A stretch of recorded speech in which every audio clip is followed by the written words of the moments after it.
We can do this one. So yeah, let's go ahead. For today, we're going to talk about Marshall County, named after, and they say he's a general on here. I mean, and he was in the state militia, General Francis J. Marshall. Before I go much further, the people of Marysville, which is the largest center in Marshall County, did just suffer a tornado this last weekend. It was an F1. Luckily, there have been no reported injuries. As always, if you want to help out with any of that kind of stuff, the American Red Cross is a great place to go to get help. Let's talk about Frank, though. So, Frank Marshall was from Missouri, and he saw a business opportunity for travelers on the Oregon Trail to Kansas. So much so that he moves to an area called near the Blue Rapids area, and he establishes a crossing. He runs a ferry and does other stuff and makes a pretty good profit doing that. It only comes to Kansas like 3 months out of the year that the river is big enough that they actually need to ford it with a ferry. Because the rest of the year you can just kind of like walk across it. But there's like 3 weeks when there's heavy rains where they actually need to have a ferry, portage, and get everything over.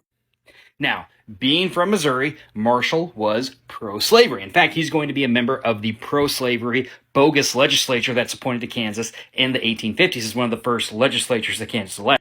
So this website that I actually just found today called kansasboguslegislature.com has a lot of great information about the people who made up the bogus legislature. It looks like it was managed by a gentleman by the name of Charles Clark, because down here he actually signs his name right there, Charles Clark. If you know anything about this website or about the guy who made it, give me that information because that'd be really cool. All right, back to the county. So, Marshall becomes a member of the bogus legislature. He's actually appointed a judge of his own election that he is running in, and he's the one who gets to determine who the winner is, which is, like, super corrupt, which was why we don't allow that today. But anyways, because of his positions and because of the power and authority, he's able to rise up through the ranks, and he has a little bit of money from his ferry business. He is able to become a prominent pro-slavery member of the Kansas legislature, so much so that he is put in charge of the Kansas militia and named a general of the Kansas militia. Marshall goes on to be in charge of troops that hold free slavery settlers captive and arrest them in Douglas County. He stays in Douglas County longer than he's supposed to. Eventually, he runs for governor, and he loses by like 50 votes, the same amount of votes that lost the Lecompton Constitution. So that's why he kind of decides, you know what, I'm leaving the state. So in 1859, Marshall leaves the state.